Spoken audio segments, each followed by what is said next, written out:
no novel game today. We're going to be playing this one. This is Sacraium Gelus. You guys should definitely check out this game. You can see the fact that I played a lot with my 505 hours here. But this is a great game. You guys should definitely play it. So I'm going to be playing this. I'm going to be playing it in sections. So for this section, I'm going to go from the beginning to the end of week 1, and then the next video I'm going to do on this is going to be from week 2 to the end of the game. So I'm just trying to get this fully screened in. Click.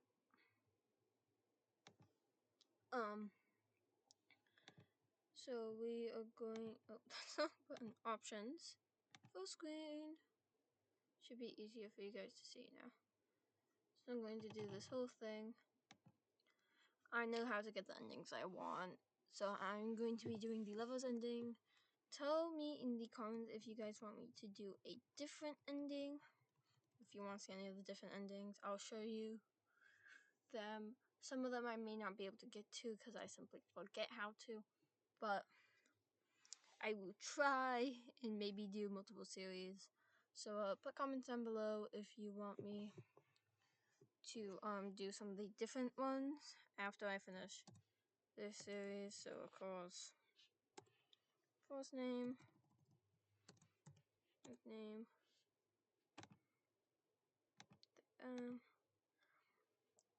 all humans must die. I just never thought my own village would kill me. The blunt end of a spear stabbed into my upper shoulder. My balance faltered under the weight of my heavy growing fever, and I fell to my knees with a harsh thud. The snow and ice seeped through my outer layers. The bitter chill of winter bit at me, but it paled in comparison to my fever. The unexpected fall sent a bolt of pain through the source of all my woes. The incomplete circle felt like a brand under my skin.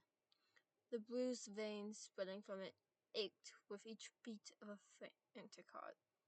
Oh, another thing, this isn't part of the game, but if you guys want me to explain some of the lore behind this game series, I'll put any hidden details that you guys may not notice or may not know of, because I've been told things by the creator of this game that you have to go into the comments specifically on the stereo to be able to find out.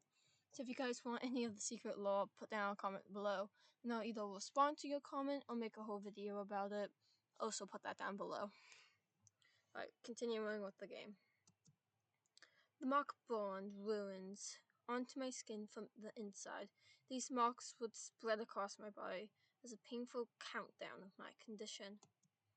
It was a curse mark, a sign of evil influence or divine retribution on the host's body. Most brought upon themselves by dealing with demons. Almost just the devils, though. Wrong word. Others were merely unlucky recipients of cursed items or the wrath of a ghost. Some received them as punishments from the gods. I knew I hadn't angered the gods or spoken with devils. That wasn't in my nature. And I thought that the others would agree with that. Don't mind this. This is a damn thing that keeps popping up. Apologies, guys. Hello? Oh, now my game's glitching. Apology, guys, that this is happening. My game seems to be glitching. It's been happening more recently. Oh, the entire thing just shut down. Alright. I'm having some technical difficulties. Hopefully we can get this through. I'm actually gonna put on background music for you guys. Oh.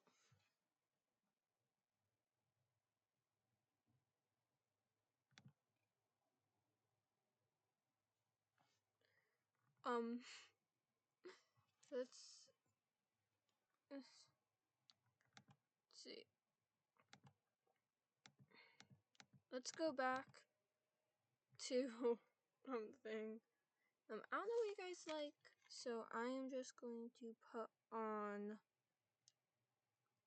instrumental, and we're going to be doing also what we're going to be doing is Carol of the Bells, because I love Carol of the Bells. It's a personal opinion. Just gonna be some extra music. I like music. This is going to be a bunch of different songs. So we have Carol of the Bells, Snowman, Daylight, Soldier Bullet King, a different version of Carol of the Bells. So this is just music for you guys, so you have something in the background. I know just listening to me speak can be kind of annoying. So, I knew I hadn't angered the gods or spoken with devils. That wasn't in my nature, and I thought the others would agree with that. The grim faces that stared back at me proved how wrong the idea was. The people who I stood beside for my entire life looked upon me with pity and fear. Not fear for me, fear for them. I was no longer the friendly village baker. I wasn't the lifelong neighbor, friend, or family. I was a threat. The black veins spreading from the mark indicated it was a cross plague mark. When the central mark was complete, a disease that no natural medicine could cure would spread from me like a wildfire. Only holy power could rescue the patient. Only holy power could protect others from the disease. Frostine had no such holy power. Frostine's the village they live in, by the way. Our only priest was a man abandoned by the divine, or by the gods. That fact had been proven by his inability to construct even simple blessings on no bones. I'm going to turn the music down. Sorry, people. In the past, he was a war hero. He used his divine authority to strike down foes of the Empire. That past guaranteed him protection from the crown.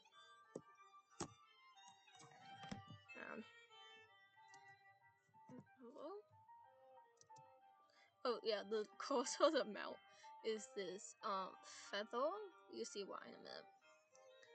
Which meant we had to accept him when he decided to move in. We had to follow his orders and listen to the shrill rants he called sermons. Oh. Like the ones he was screaming at the top of his lungs to convince everyone else to leave me to die. He looked nothing like the golden sages as one would find on the walls of the Davian church. They were perfect, almost inhuman beings. His robes fit incorrectly on his tiny frame. His lack of hair made it difficult for his tall hat to find purchase. His hand flailed about under two long sleeves. His bloodshot eyes were wild and manic. Look at how it Wait, let me try to voice acting. Look on how it grovels on the ground to gain your sympathy. That was not a good voice acting, guys. Don't quote me. That was horrid. He practically spat at me. It was the face of your dear Rune, but come on. But I assure you, that thing is no longer them. The minute the mark began to spread, all of who Rune was, all of who they could be, was destroyed. It has seized their mind and body alike. That's madness. I winced. My cough-worn throat made it impossible for me to match his volume. Lucky for me, there's one person who could overpower him. Just admit you're... Wait, I will do this rapid. Just admit that you're a abandoned hack who can't do his job. Edith's powerful voice pierced through his monologue. In all of her neatly, she looked like an old, puffed-up cat while she waved her cane in the air. Lee has been one of us since they were a baby. They is part of this community. She glared at the older folk in the crowd. None of them could meet her gaze. A few shuffled their feet like naughty children. We promised their parents that we would look after them. But what are you doing, listening to the opinion of the village idiot? Despite the gravity of the situation, I felt my lip croak up to that. Priest Oakley and aped that whole audacity, or basically stunned shock. I keep doing that, sorry guys. Sorry, my little foxes. Also, yes, I'm calling you my foxes. I think it's cute. If you guys don't like that, or want me to call you something different, put in the comments, what want me to call you instead. He was usually a light shade of pink from exhaustion. That pink darkened into a orange red. If you guys are questioning about the beeping, it's because Discord's currently open and people are calling. Many of the villagers took a step back to avoid his oncoming wrath. Edith, on the other hand, kept trying to move forward. Her grandson's stubborn grip upon her prevented her from reaching me. If she was just 10 or 20 years younger, she'd be by my side. There's a whole thing of what the village currently looks like. Like the words of a gambling whore won't mean anything under the eyes of the gods. People balked at that. Yes, Edith had spent her youth working in a whorehouse to the south. But she practically raised most of the village. A few people even looked angry about it. They didn't want... what? Not much they could do if the hunters aiming bows at them. Even half-hearted glares were met out with the signing warning look from the hunters. They didn't want to kill anyone, but if Oakley hadn't ordered it, it would be done. Oakley didn't need divine authority when he had the backing of the crown. No one would risk bringing the Emperor's wrath down upon Faustine. Like you know anything, outsider. Don't take it out on them that you don't have the ears of the gods anymore. I am not abandoned by the gods. If you want, you'll be able to handle this. I didn't read that, apologies. Silence! I like doing angry voices, it's fun. If you want, you'll be... oh, wrong button. His bowing was even more pathetic than usual. He even stamped his foot like a child. Boy, take your grandmother and lock her in your home. There'll be an exorcism tonight after we burn the demon's belongings. Gaff's shocks echoed through the village. Some people shared looks of disbelief. For a moment, I wondered if someone would intervene. Exorcisms were hard on young people, but for the elderly like Edith, they could very well be fatal. At once, hunters! If he does not listen, shake them both down. If anyone has a problem for that, they can take an arrow as well. Ma, dude, you should be the one putting the bun stick. You fucking suck. I don't think even the hunters like you. Hunters looked almost sick for a moment. Exactly! They hid their disgust quickly and focused at the task at hand. See, even the hunters started like, who is spamming my Discord? Jesus Christ. Stop. Don't. I tried to argue. This time I managed enough for him to catch some attention. While the hunters at the end of her spear into my side to silence me, she gave me a desperate look to be quiet. I'm sorry, girlie. Don't you dare, boy. If I'm gonna die today, I'll die with my honor. No. Damn you. This is why we love Edith. This, if you don't remember, this is Edith. This is her grandson.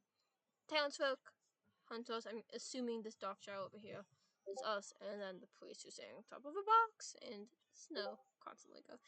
Actually, I don't know if you guys noticed this, but there's two different snowflakes happening. There's the silver ones, and then these like light fluttery ones that I think are just like drawings of snowflakes.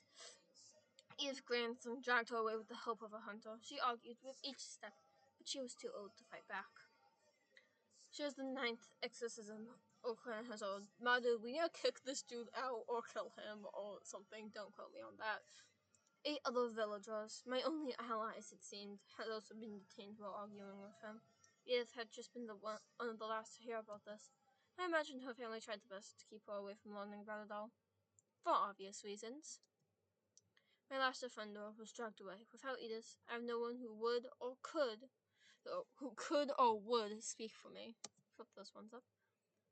It is good that we caught this monster early. Look how my mind is polluted with filth. Dude, shut up! I don't think your thing's even straight. And also, why the hell do you have a cause? This isn't a question.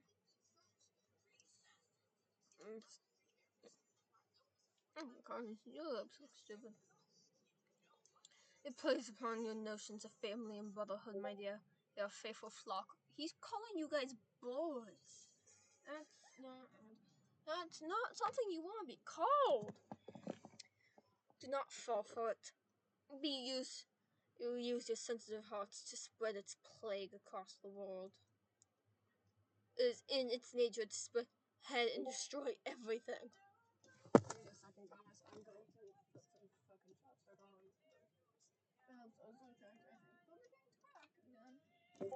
So let me just put some chapstick on. Sorry for the little pause here.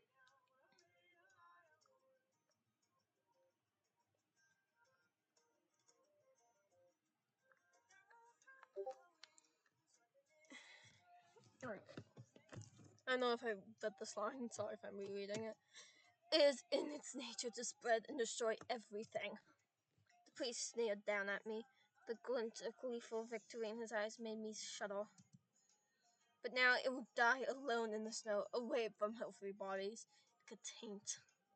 Once Hamus's wrath passes, we will send the word of to the marvelous Duke of Hakut. Get that word. As though the living God heard his name, snow began to fall even faster. Hamus would not descend his mountain to save me. On his mountain and save me, though. He was a prisoner of the true gods and Mount Gelus. Certainly no savior other than Ireland peasant. A team of golden sages will ensure that the world is saved by purifying the corpse. For now, all we must do is not harbor its disgusting husk in our midst. I looked ahead, up at Mount Gelus, the domain and prison of Hamus. It was a stark white mountain lined with bare pine trees. A ring of black clouds rested near the peak like a crown. They surged unnatural, bright blue light. In a day or so, that ring would fall down the mountain as blizzards that would touch all of the Thal Duchy for about 2 weeks. It would freeze as every last road, city, and town. No business would come and go, no one would dare to leave the arcane sigils that protected their homes. Anything caught outside arcane protection would be lost under dozens of feet of snow. It was the perfect time to bury a plague-ridden body. No one would find me for months. Please, everyone. I knew I looked pathetic, unable to stand on my own in the snow. I don't know if you guys can actually hear the music. Sorry about that. It randomly, went away. It's back. I hope you guys could hear it. I don't know if you guys could hear it. Then I'm babbling about something you guys can't hear. Why does it look like there's not no faces? I hoped it might spark sympathy in someone. Anyone. All the faces looking back at me were set with sad determination. A few people flinched when I was struck again, but no one called out in my defense. A plague would devastate Frostine. It could kill the nearby villages, too. It was pure logic. The one must be the sacrifice for the many. The harsh region of Anatolia did not allow for bleeding hearts. Any that exist would freeze over eventually due to necessity. As I looked at the people who I called my family, I felt angry. Rage bonded me even harder than my fever. I had worked alongside these people for years. I had been relied upon by many of them. Never once had I turned away from them or said the situation was too difficult to deal with. Now that the boot was on the other foot, I was even worthy an attempt at unholy quarantine. It could try and keep me alive until help would arrive. I wasn't worth that effort, apparently. My expression turned into a heated glare, and I turned away from the sight, but some glared right back. They actually blamed me for this. They really think I would work with devils. I didn't have the energy for laughter. The whole situation was humorous in an anger-inducing way. I attempted to surge up and yell. My legs lost their balance halfway up. I fell into the snow with more reason. Look at her lashes out on us now, knowing its evil plan will fail. My hands balled into fists. I toned him out in order to focus on regaining my strength. Oh, tuned him out, not toned him out. Ooh. No one would help me. I would have to help myself, and I need energy to do that. Hunters, drive them out. Do not let Loon enter the village. If they kill them in sight. I think it means if they try, kill them on sight. Didn't realize that. I think that was messed up in none of this area.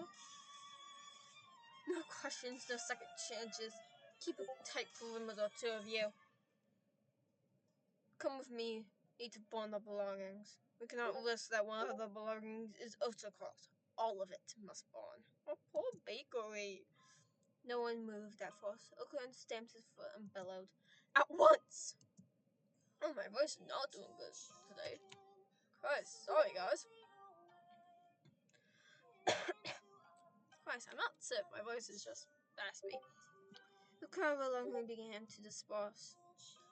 A few people shot lingering looks at me. I could see conflicting emotions flicker across their face.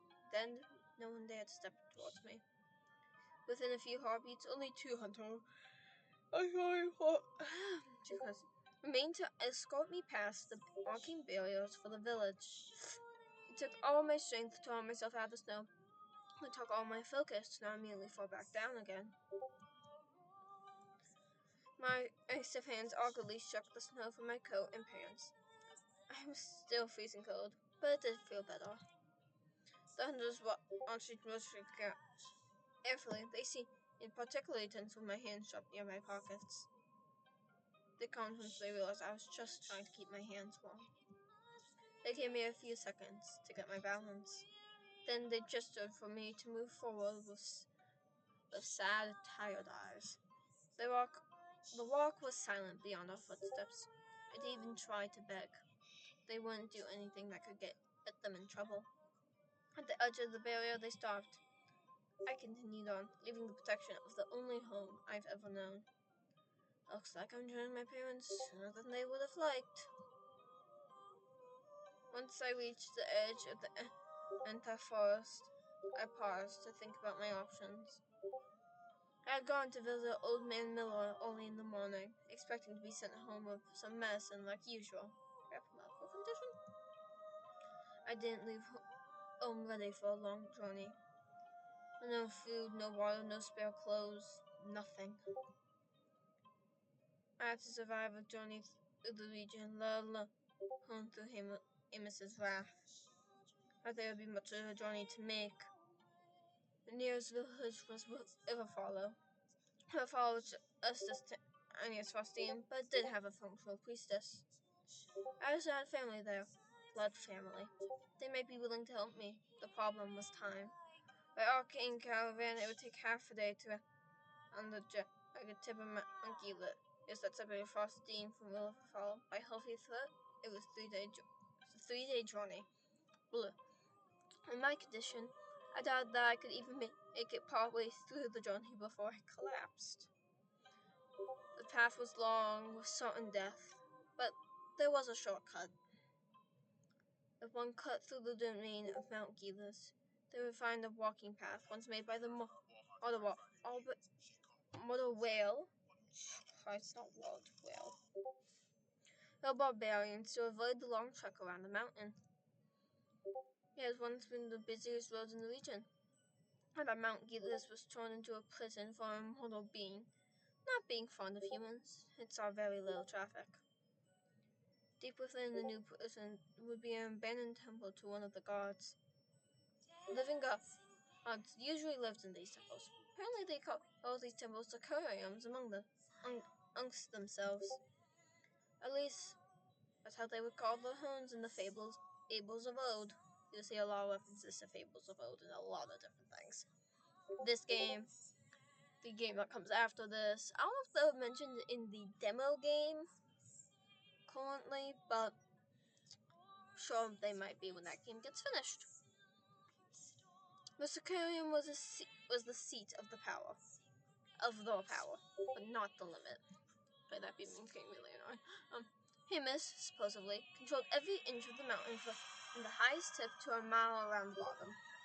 His far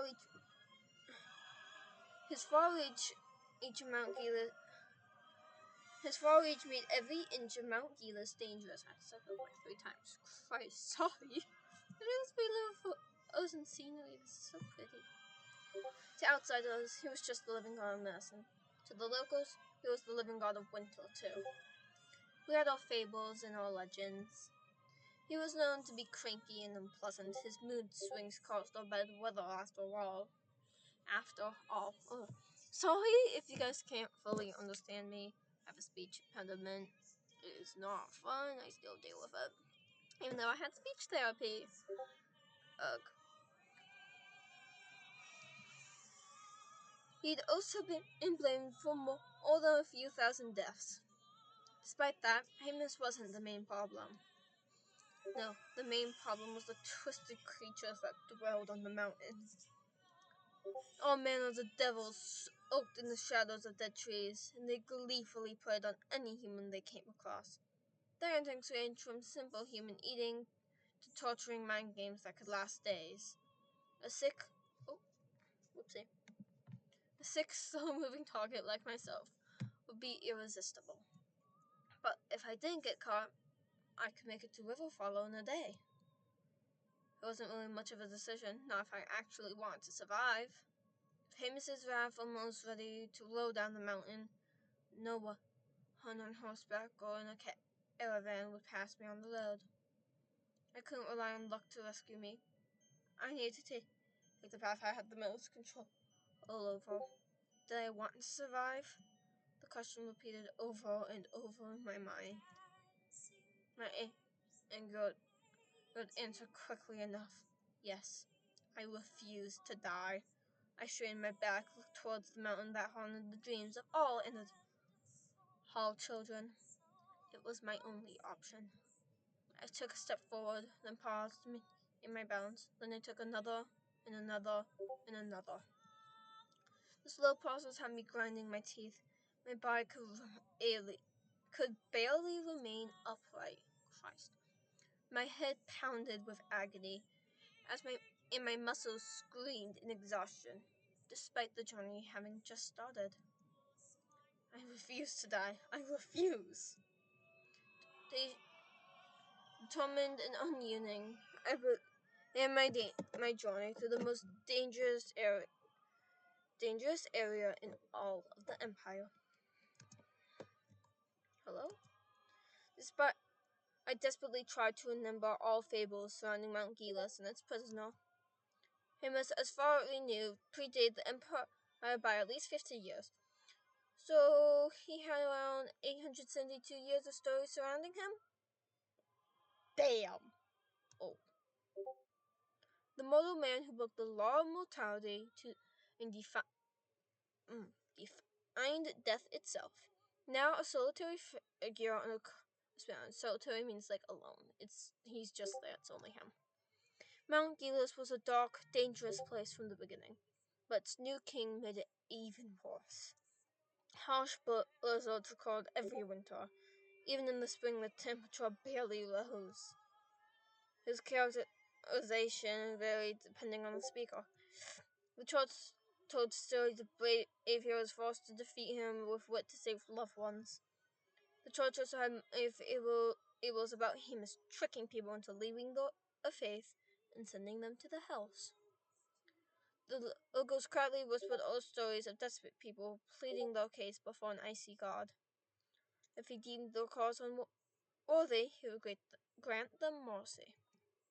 In our fables, Himus was a raven attacking an abusive husband, a strong wind guiding lost children home. As you can tell, there's many different versions of Himus to people who don't know him. Nobody knew which was really true. Also, sorry guys if I'm just reading. I'm not fully used to doing this type of stuff. But, so yeah, apologies about that.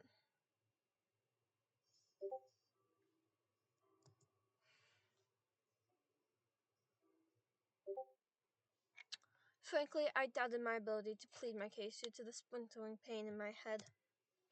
All the stories had one common beginning, a greeting. Heroes and the desperate alike were expected to introduce themselves upon entering his domain. The desperate often brought gifts of gold and fine fabrics to sweeten the deal. I had no such offerings to give. Will they be assaulted? I have nothing to show. Fear and uncertainty tied around my heart, strangling my dim bravery. It doesn't matter. I still have to try. Oh, hello? As I continued forward, the nature sounds of the forest began to fade. Rabbits no longer darted from burrow to burrow.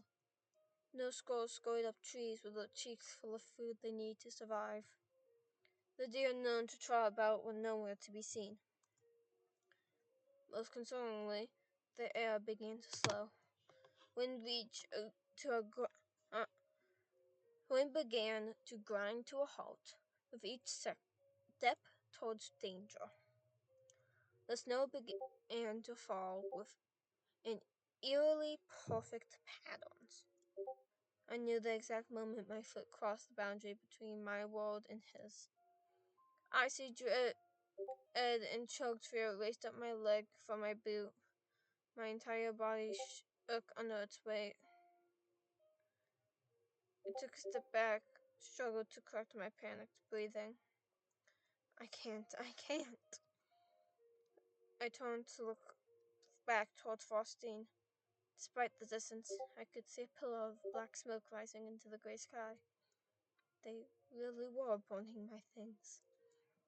I clenched my fists and hit back an angry yell. The sight reminded me rather quickly that I could not just go back. As long as I was cursed, I had no home to return to. I turned back towards the path I had to take and swallowed. You can do this. You can do this. The chant did to make me feel braver. All the same, I felt across the area. I felt like I had stepped into a void. Absolutely no sound beyond my agate breathing and shuffling could be heard. The wind, easy snow began to fall at a gentler pace. No wind dried up the soil on the ground or bent the tree branches. Not a single animal could be seen or heard.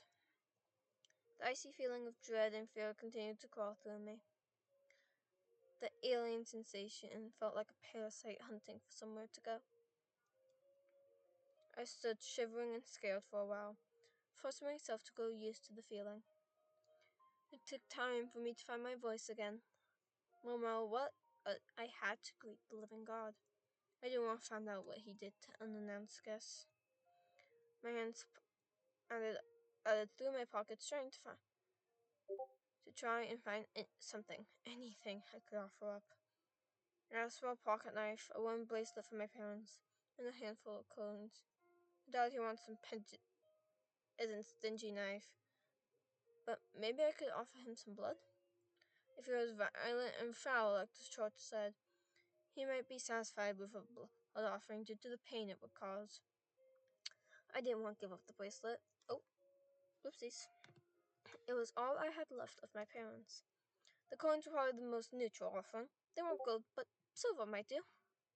I stared at the possible offerings in my hand and made my decision. I feel like blood might challenge him, make him like mad, or like we could be saying like I'm gonna explain my reasoning why I didn't choose them. Blood could be saying like, oh, why haven't you helped me? Can't you see I'm bleeding? I need help now. Kind of rude. Coins may not be the best. You can't really use them. Bracelet has a lot of sentimental value and that can be used. Himis might take offense to the blood, seeing it as a challenge. Like I said, the coins might insult him by not being gold. And that's my thought process. Most I had to offer was the sentimentality attached to my bracelet. I knelt down and gently placed the wood beads into the snow. couldn't bring myself to stand up and away from the bracelet just yet.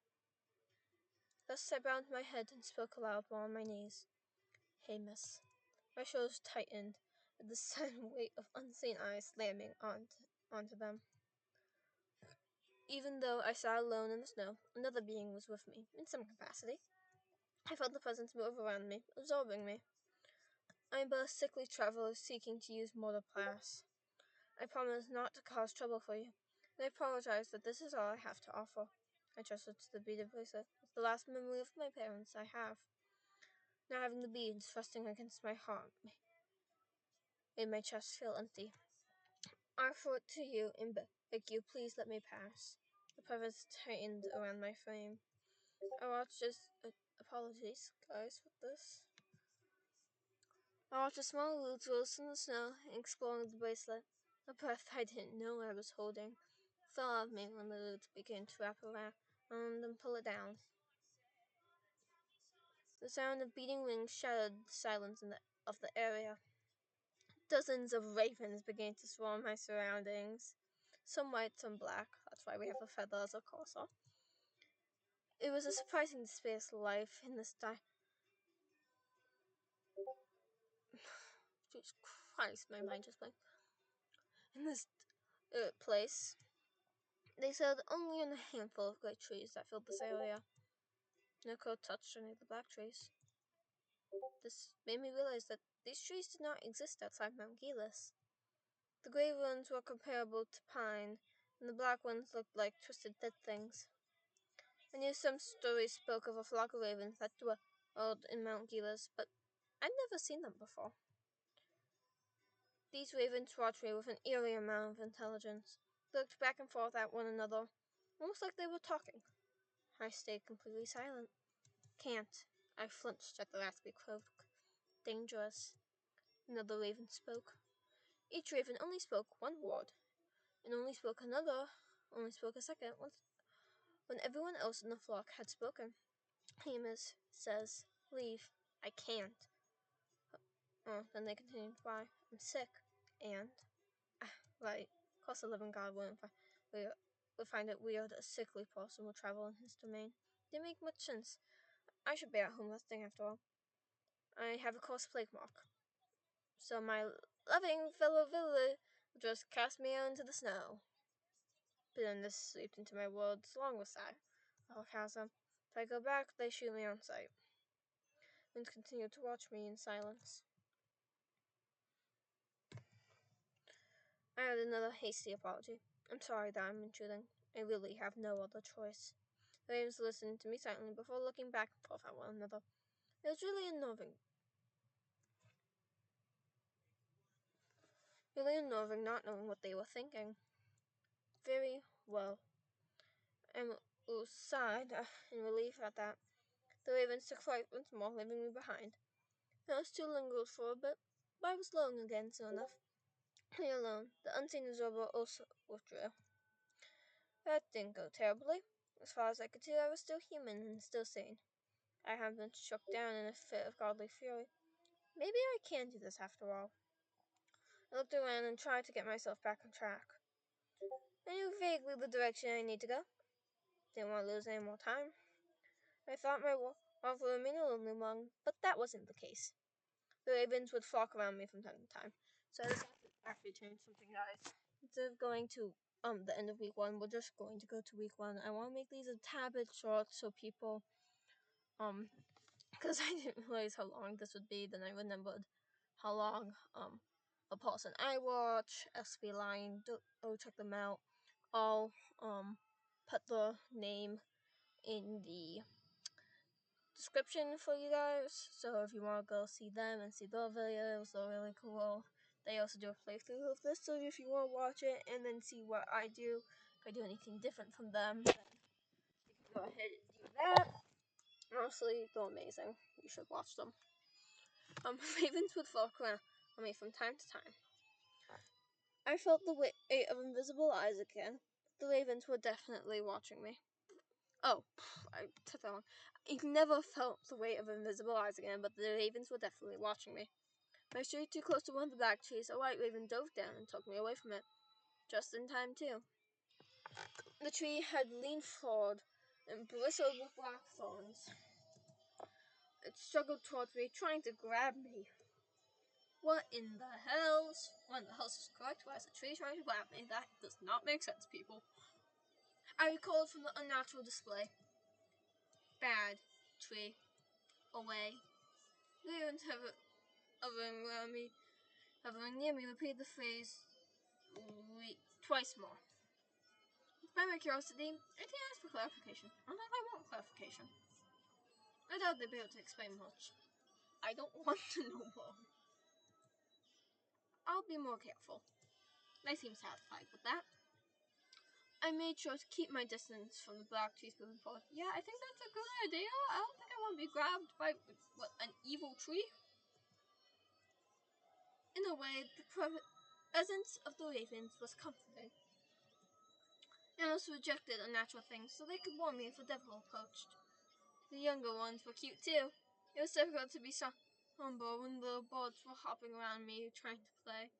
That's honestly just an adorable imagery.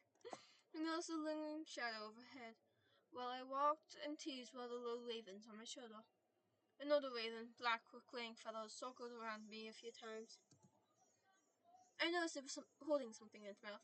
Ooh, food? Right. I stopped walking. A little on my shoulder shot away from me. Suspicious. New bird immediately landed in front of me. It moved its beak. Oh, what? Huh? It moved its beak. He tried to show me the small blue bead it carried. Aw, no food. Very sad.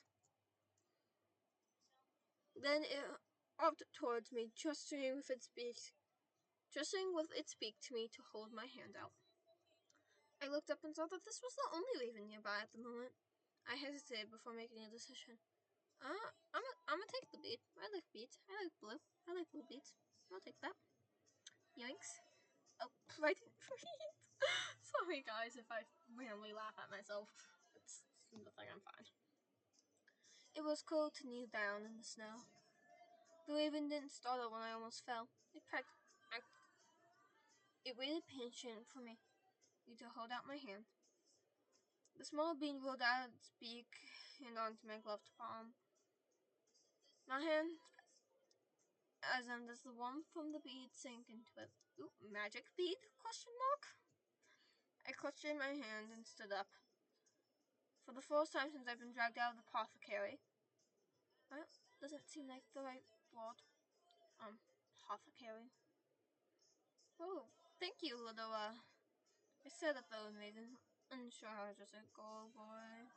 Gold. Oh, gold. Nice. The hair on the back of my neck rose as the low voice tried on the oh, wait. What? I looked around in terror. She's a girl. Are we talking to Hamish right now? I jumped again and opened my palm. The blue bead in my hand glowed faintly with white light. It dimmed quickly back down to a rich blue. The raven was staring at me expectantly. Thank you, little girl? She looked at a police car before flying away. I stared at the beads in my hand. Hello? There was no reply. My new item in hand, I continued my walk. Occasionally, hello?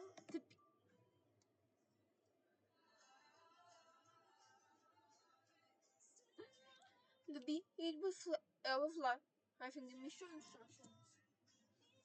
Left, turn around. Right, if we went left, turn around. Right, he missed laughing at us by making us walk in the same awkward way and then walk back to the original position. The only comfort, what? Huh? I felt slightly on edge, taking advice from an unseen presence. The only comfort I had was the slight familiarity, familiarity, there we go, of the man's accent. It sounded like mine, but a bit more like he walked out of the past into the present. The voice was low and surprisingly soft, despite being frankly kind of the tone sounds background. Each time it spoke, my suspicion grew. Any time my calls wait for, there was a correction swiftly given to me. Miss Lou, too perfect for my taste. Beyond that, the voice didn't speak at all. Even when I tried to catch his attention, it remained silent. I wondered what it was, who it was. In the past, they said crazy old mages lived on Mount Gelus. Could be one of them. But now, I trusted the corrections because I had no other choice. Navigation was practically impossible for me without the stars or a compass. I could only hope that I wasn't being tricked. The voice interrupted my thoughts. Hide in the nearest great tree. Great tree? I blinked and looked around. Will the great tree safe? I don't think so. The ravens were the great trees, so I think the great trees are safe. One of the great trees was slowly opening up to reveal. Oh my lord. Small pocket. I'm not think of it. I think they're safe. Black trees were obviously evil. I hadn't seen one of the grey ones move before. The way it opened looked very similar to a mouth. Horror. This felt too much like a trap. I hesitated. Hello? But hello. The gentle, shaky voice of a young woman echoed on the breeze. Is someone there? Can you help me? Another person? I was dumbfounded. Another person? Here? Do not respond. Get in the tree. I looked down at the beats, skeptically again. No ravens were in sight. The raven that gave this to me could have been a devil in disguise. Or maybe that thing is a devil! No devil could pretend to be human, though. The divine law of natural represented that. Aren't we like someone who was said to go against the divine law? So maybe the divine law also goes against the territory? I don't know. Please, I need help. Wait, let me read it again. Please, I need help. I like that though. That new voice sounded closer now. I don't think that's a good thing. Listen. Oh, that's the wrong one. Listen to me. The male voice actually showed signs of frustration now. I weighed my options before making a decision. Listening to the beat. I don't trust that scared voice. Thus far, this voice had been my only ally. It would be stupid to ignore it now. I moved to the tree as fast as my feeble body could go. Ooh, darkness. To dance. Darkness surrounded me quickly. The steam in the tree mended itself. Seam in the tree mended itself. Ooh, lights. That's actually really funny. I like these. They're like little fireflies. Oh, I didn't read that. Sorry. Once the last bit of sunlight faded, small dots of light began to pop into existence. I watched in fascination as they swirled around me lazily. I reached out and touched one of them with my fingertips. It buzzed against my finger, warm and alive. My odd sight was trampled by the sound of unnatural, heavy footsteps. Keep your voice low. The voice in the bead began. Oh, what? The voice in the bead was whispering now, so low I could barely hear him. Is that person in danger too? That is not a human. I looked down at the bead. Devils can pretend to be human here. A bolt of dread shot down my back. Of course, things would be different on this cursed mountain. That thing is a devil, and it wants to eat you. I shuddered in disgust. Please? Hello? Is anyone there? The voice was louder now. Help me! Help me! I shuddered in horror. As the voice changed, for it sounded kind of young, but not too young. Now it sounded like a frantic child on the verge of tears. Stay calm.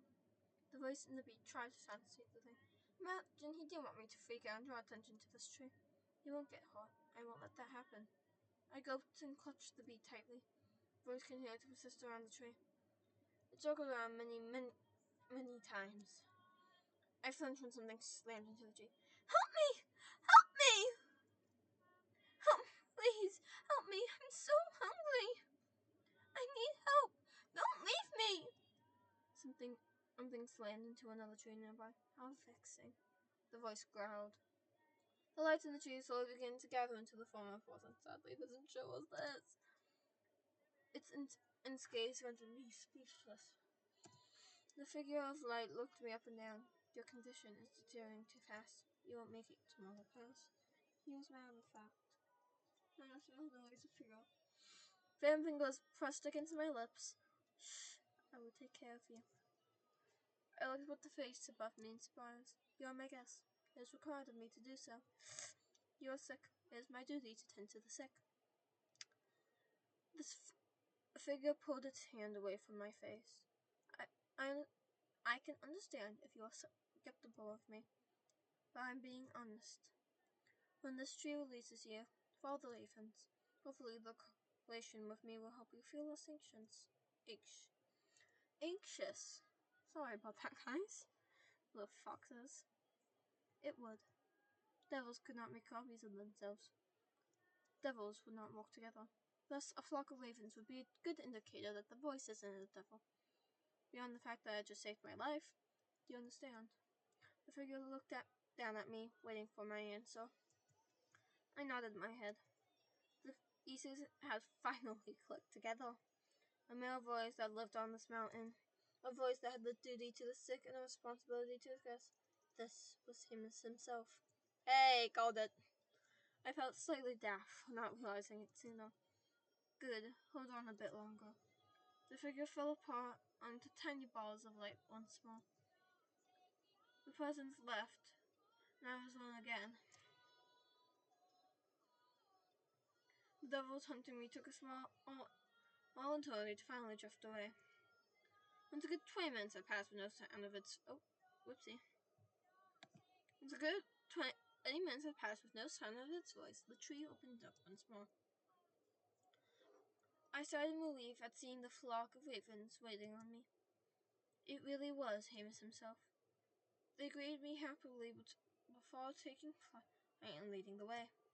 My journey shifted course then. Hamus had accepted my greeting, apparently. Hamus had been paying attention to me since, and had taken the time to try and guide me to the pass. Why? I couldn't really figure it out. I wasn't going to be ungrateful for it, though. Of course, the devil had got in the way and ruined things. If only I had remained maybe I was walking down the mountain to Riverfall in just a few more hours. That's a long time to be walking, my dude. Now I was clutching Christ, a glass bead like it was my lifeline, walking deeper into Mount Gelus. I wonder, you know how people say Jesus Christ? Since they don't really have that in this universe, I wonder what they say instead of, saying Jesus Christ. Do they just scream? That'd be so funny to see. No one had been this outside of fables and legends. I was making history with each step. I felt excited. I caught the attention of God. Sure, he wasn't a god, but his power was obvious enough. He seemed to be willing to help me too. I might get cured even closer to home than Riverfall, though I didn't know what the price of my cure would be yet. I had to make it to him first. I kept a close eye on the raven to not lose my pay. The raven circled close to me, wanted to even the image periodically to brush off the snow off my hat. I was grateful that they were back at all. The walk to where Hamus was took a lot out of me. On more than one occasion I fell and I struggled to get up. Snow would shift under me and gingerly set me upright. I felt the one carefully around me to ensure I didn't immediately fall up again. Once my balance returned, the support would fade and let me walk on my own. A few more times Hamus ordered me to hide. Each time I would be tucked into the safety of a tree. Each time I held my breath and tried to ignore the human-sounding voices calling out to me. How can they defy the law of the divine? I was mostly mumbling to myself in an attempt to drown out the female wailing I could hear outside. Do you really want to know how? I changed Hamon's unknown voice. Hamon's voice sounded calm and collected, so it made me jump a little bit. Yeah, I do. I do. Mount Gelus is the doorway to the hills. Devils pour out onto it when they can.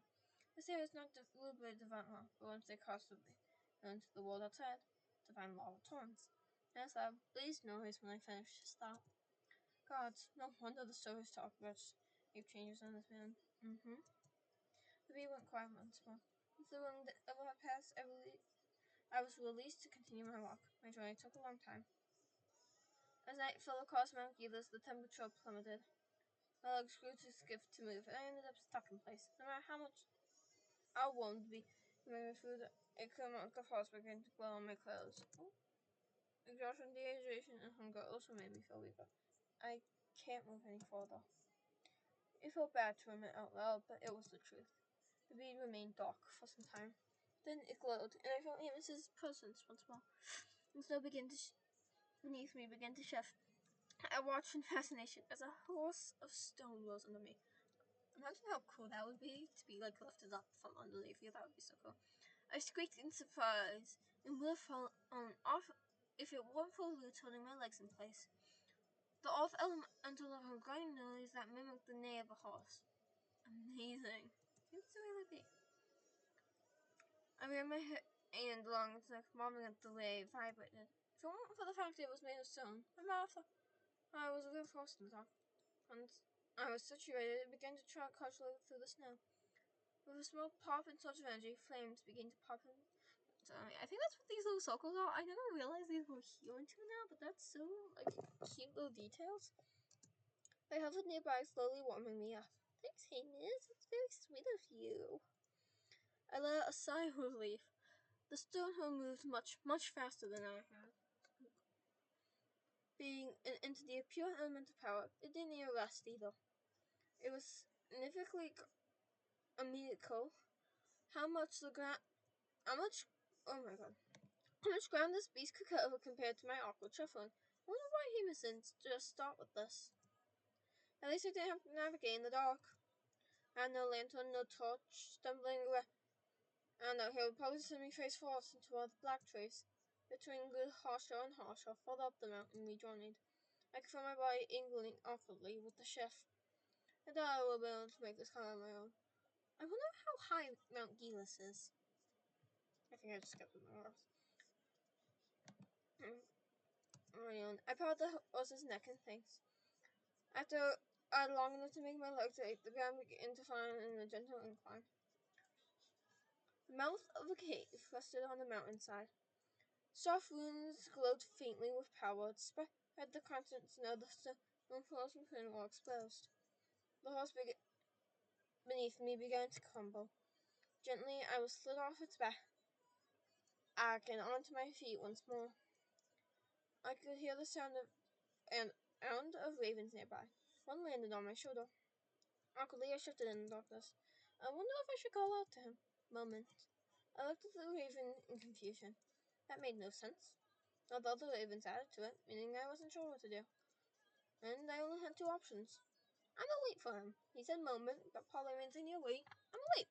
That seems like the polite thing to do. It's the living God.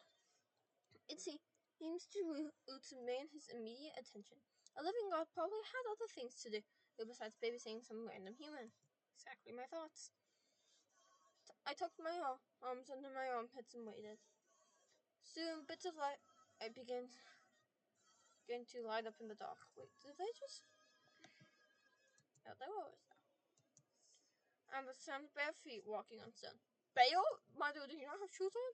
And I barefoot in the moonlight. Oh, look at him!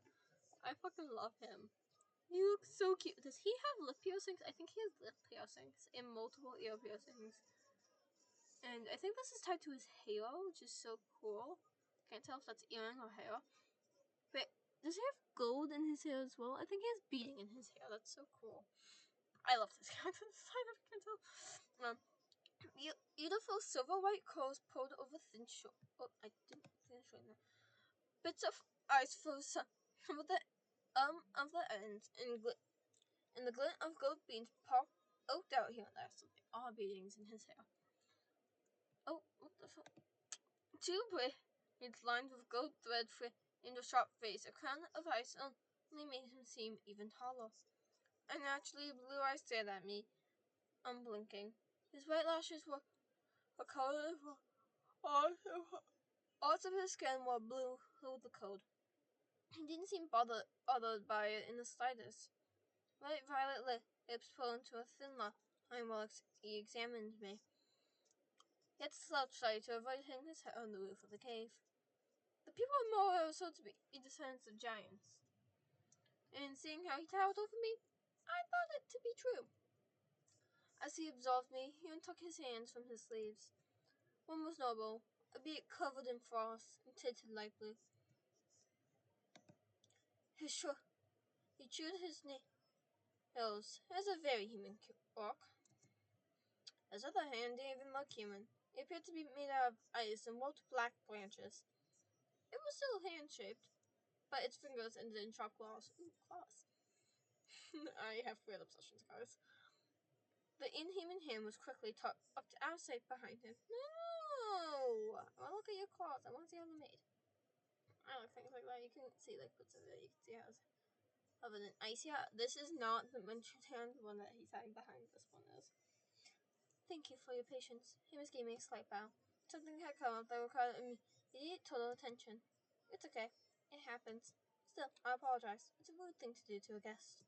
Amos strained and looked me up and down. Come inside. You're very weak.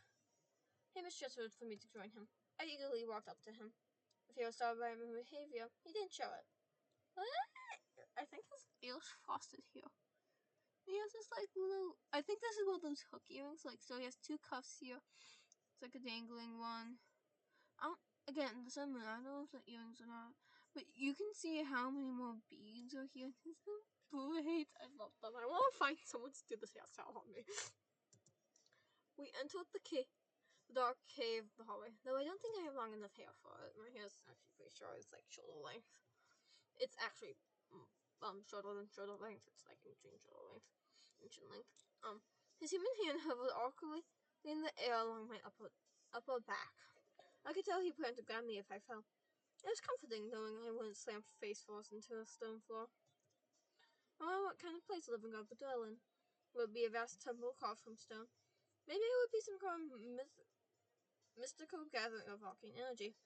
It might very well be a frozen over wasteland devoid of human comforts. As the light then the tunnel grew brighter, my questions were answered. Oh, hey, this is really cute, actually. The main arcane we entered was cozy. Some virtual rested in the front of a blazing hearth. Hearth means fire, by the way. The room was round, and the walls were obviously carved cave walls. A few tapestries hung here and there, and the documents were also stuck to the walls. Books were scattered about on the floor, too. A mixture of dark hallways and closed doors dotted the walls. To my surprise, it was warm in here. I stared at a surprisingly mundane and human-like abode, expecting something different. Sorry, guys, if I speed up. I want to make sure that this is not overly long so that, people with shorter attention spans could actually pay attention. A bit. I tried my best to not sound as surprised as I felt. I performed more confident like anyone else. I was stretched to the cushioned bench. Take off your outer layers and settle the hair after leaving your clothes near the fire. You'll soak through in some places. Amos eyed me up and down. I have nothing that would fit you easily, but I can modify something. Wait, Amos can sew? That's cool. I actually like the fact that Amos can sew. Oh, I didn't realize he has two necklaces on. He has this blue beaded one here, and he has this gold one here. I swear his design got updated. He didn't. That's why it's so confusing. But he looks so pretty. I'm noticing so much more. Oh, Christ. Of course, nothing would fit me easily. He was more real and easily 7 feet tall. Jesus Christ. How are you able to move your hands enough to deal with buttons? I think so. Just being near the fire was making my hands feel alive again. Very well, let me know if you have trouble. He drifted into one of the doors and left me to my own devices. I managed to get my fingers warm enough to start taking off my outer layers. While they had been a blessing outside, they are practically suffocating now. My showing slowly began to calm down and pass. Nausea and a headache remained. The mark on my back pulled and ached. The flowers here? Just realized there's flowers in the corner over here. I pressed my fingers to my lips, revealing my pulse, fast and nervous. Amos still wasn't back from the room, he entered. Perhaps I could use this time to look around? Well, he told me to settle down. I must settle down. There's no good reason to go poking around someone else's home, even if that someone else was a living god. Actually, especially because that someone was a living god. Yeah. Saying immortal person, I don't think that's a good person to piss off. Well, this place could be a treasure trove of unique finds, and no desire alternative like the heroes in the old stories. Could they really be called heroes, though? Most of them were thieves, technically. I stared into the fire and enjoyed the warmth. Exhaustion and fatigue pulled my eyes closed, despite my best attempts to stay awake. Sometime later, I awoke while coughing. A cup of water is beside you. I opened my eyes and saw the blanket being wrapped around my shoulders. A large cup, a large clay cup of water did rest nearby at my feet. I drank it slowly, to avoid making my nausea worse. Wait, is that a bear skin up here? Wait, why is that a little bear, not a polar bear? Oh, whatever. Once my throat felt less like sandpaper, I went to my mouth and turned to look at Hamish. He sat at the table in front of me, idly writing some elastic the tone was forcing at the seams, and only the other flow of thread. Bears had been shoved into as well. The stains and wear showed constant use. There's no way I have that many symptoms. You're correct, you don't. He tucked his coat behind his hair and closer to him. He has so many human character traits. I love people that when they put good character traits in the things. And good character designs. I love this design if you can't tell. Like a diamond shaped face. I love more like a heart shaped face actually. I like him. This is the joint for my main choice. I'm always working on it. He put aside a single piece of paper with notes. These are notes. The minimum will do to you sleeping. Sorry, it's fine. A generic response for a sick body to want to sleep. I'm sorry, that sentence was horrid. He frowned at my pile of clothing nearby, especially one that hasn't been wearing proper embroidery. Did you remove all your ruined embroidery before your outcast? Ruined embroidery, my dude. He looks so mad. That seems partially cruel. I blinked at him in confusion. Only the more random people can use ruined embroidery. Yes, I am aware. Looked like I was both confusing him and stupid flickered across his face. Your clothing has the basic stitches and common material for a piece of attire, but you're missing the important parts. Oh, I am not a Morwayland. Oh, what? I suppose if you're from a village. What, have the southern barbarians finally established some holdings? He rolled his eye under the air. The realization hit me like a hammer. You don't know. Don't know what? Hey, miss, what's the last thing you heard about Morwale? Some small southern relatives with the barbarians? Hamish shrugged. He grimaced. Well, why do you ask me? Hamish, Morwale was overtaken by the southern barbarians a long time ago. Might as well just slap him. He will for me and sat perfectly straight. What? How? From what I remember, Lucius surrendered after the defeat, so they killed themselves. Yes, the southern barbarians are too good to be prisoners of. I meant how we lose, he said, surprised. The false emperor had taken over everywhere else, so his army was pretty big by that point. I see. Hamish stared down at his hands for a few moments. Baby, I'm sorry. I see. The repetition was sad this time. His gaze focused on the floor. I'm sorry you found out like this. It was bound to happen eventually. Mrs. focused his eyes on me and gave a small, grateful nod. That revelation sighed. He moved on from the paper. He moved a professional attitude. He looked back down at the paper. The temperature did make your condition worse. I've also taken notes on my Sionis. You can look to my soul. Not in the way you think. Human souls are like extra organs in my eyes. I can see the strain, the cut, the wounds, but nothing more for physical like damage or emotions. I see. Really? Well enough, I think. It's not content, I'm aware. Amos just dismissed the train of thought with a wave of his hand. I still need to examine your course mark, though. The physical evidence on your body will help determine what can be done. That makes sense. I stood up from the bench and turned around. My shorts at my back easily to reveal the mark in question. Oh, that's a Mothman. Sorry, my sister had texted my one of my GCs. Close. This is going to be an uncomfortable suggestion, so I apologize. Please step back towards me. I can't quite see the mark from here. I realized what I meant when I took a step back. It was a little awkward sitting in front of him and closing my lower back while he was sitting down. It felt oddly intimate in an uncomfortable way. I see what you mean. My apologies. I will walk quickly. I nodded. I missed the mark while taking a few minutes. Alright, I'm done. He nudged for me to step away from him. I did so, let my shirt fall back down. I turned to face him. He used his clothes to gesture to the door he went into earlier. Technically, that was my bedroom. I did not, however, have a guest room, so for now it would be yours. You can go change in there. Where will you sleep then? My library, or here. He shrugged. I rarely sleep to begin with. Don't you need sleep? No. Well, I'm usually happy to answer questions. I need time to think.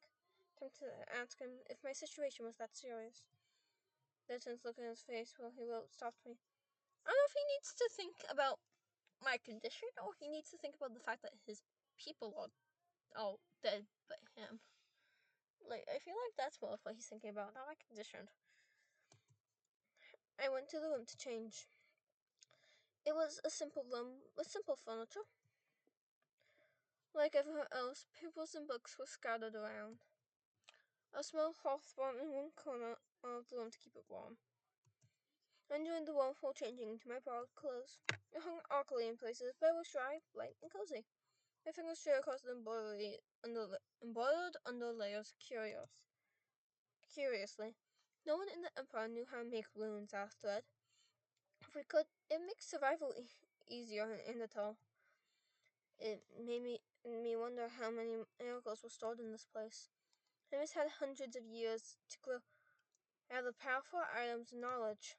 He was practically hoarding it. Some part of me wondered if he had the right to do that. What was the point of gathering all this information for himself? He could do so much in the right hand. I could do so much good if I got my hand on some of it. I dismissed the thought. I was making too many assumptions. For one, I didn't know if he never sent out information. Some stories to tell if we even securing yours, after all. Beyond that, who knew just how dangerous some of the stuff could be? Just because it might do good in some hands doesn't mean everyone would use it for good. Besides that, I didn't like where that line of thought was going. I really don't. That's like a me saying that, not my character saying that. I don't like that line of thought. Trying to steal from him was a tragedy every time. I wasn't eager to join the fables of another example of human arrogance. Human. His voice interrupted my thinking. I partially closed the door, but he could have easily opened it. Said he waited. That's polite of him. Thanks. I'm decent. He misunderstood. So then he looked me up and down. What? He looks good on you. Don't sound too surprised now. I just didn't sort of say, hey miss, rude. Also, are you blushing, my dude? He was most definitely blushing. He shrugged. Of course it looked good on me. I'm wearing it. He surprised me with a chuckle.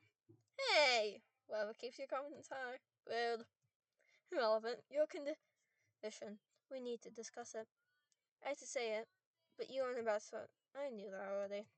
Take whatever your idea of bad is and worsen it tenfold. I found and sat down on the edge of the bed. That bad? Yes, that bad. The good news is it is not divine retribution, so I can help you. I sighed in relief. The bad news is that the window for the easiest solution has passed. Easiest solution? Yes, there's a solution as simple as pulling it out. Why can't you do that now? It will kill you. Oh, damn. Could you explain how? How much do you know about course marks? How course marks work? Not a lot. I admitted, with complete honesty. Miss nodded and continued. Will you show you some more for then? A course mark is initially like a bug bite. It sticks, but the venom can be drained from the body. But it must be done within a few days. That's the easy solution, yes. If it is not removed in a few days, the venom bonds to the material. Can you explain that last bit to me, please? It goes from your body to your soul. That crosswalk starts in the soul and then into the body. That's incorrect. That's the incorrect teachings of the Barbarian Church. It is the reverse. I see.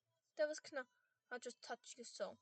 They would amputate it otherwise. It takes time. That venom needs to burn you on a wound into your soul to begin infecting it. That puncture wound is the mark. Now that is complete. Back. I reached a hand and touched the mark. Indeed, the circle was finished now. I hadn't noticed. If I were to pull it out now, the hole it would leave behind would be catastrophic on your body. But like whipping out of an artery, blood everywhere into you wither and die because of the moment. So what can be done then? How do we fix it after that? The window has closed. The major priest has been pulled so hard so the own power out. This process takes time. Must be pure hard to put up all over time. Hi, Grandpa. Hi. Hi, goodbye. Bye. Enjoy your movie. Say hi to your uncle for me. I will.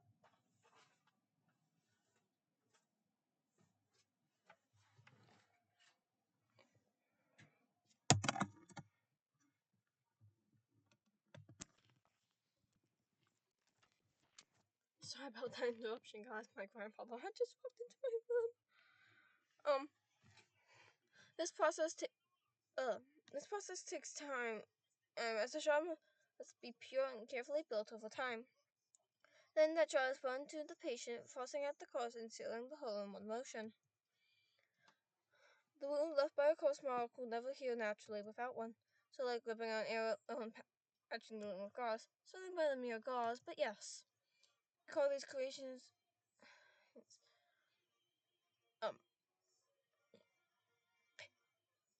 Panaces? I can't pronounce that. I apologize. I didn't finish up. They can even cure normal diseases. They also force the wound to the soul to show, meaning that you won't be left me in for the rest of your life. Will you be making me a panacea? Panacea! There we go. Or will you teach me how to make one myself? You have no iron, so I'll make it. He frowned. Small arbor in Norway, though. Of course there is. Take me long. I'm going to make a panacea for you. I'll turn it with my phone. I'll die before it's made. No, you won't. I can keep you alive. I've done the duration process. I can also give you medicine to make being alive not so miserable. You can survive this. I sat on the offer for a few moments. It's the only option. You won't survive the trek to wherever you're going. I got to stay here for a whole month. Well, your body tries to kill you, yes. I know, it's amazing. Okay, I'll stay there. Good, welcome. He waited for me to supply my name. Loon. Welcome, Loon. A lot of people just call me V, though. I'll stay with Loon for now.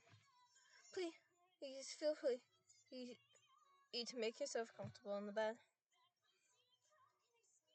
I will be eating some food for you to eat before you rest. But first, come here. He must held out his inhuman hand. I stared at it for a second before stepping towards it. The cool tip of one of his claws pressed against my forehead. I could feel the sensation wrap around my head twice. With a faint bond, something was engraved onto my forehead to make sure you don't die. I pulled back his hand. I reached up to touch it, but I couldn't feel any kind of mark. All that lingered was a mild chill that settled into my skull. I've got a rough idea of your condition. I'll add medication to your food as well. That way, when the symptoms begin to worsen, it won't be as bad. If you take the medication, refuse it and you will suffer. Understand? I do. Good. Him turned and left the room then. My time at the Sacraium had begun, week 1. So this is actually where I'm going to be leaving, guys. So I'm going to go ahead and save. What page am I saving at? Apologies for the long trek. I have a lot saved apparently. We now have something saved. Then we're going to go ahead, hit main menu. Actually, you know what? We're just going to hit quit because I just saved, so that gets me directly out of here. So, sorry about that interruption either, and my foxes. But this video is now over. You can see how long it is, but this video is now Over. I will see you next time. Remember to leave your comments from. Ooh, if you want me to leave comments on what things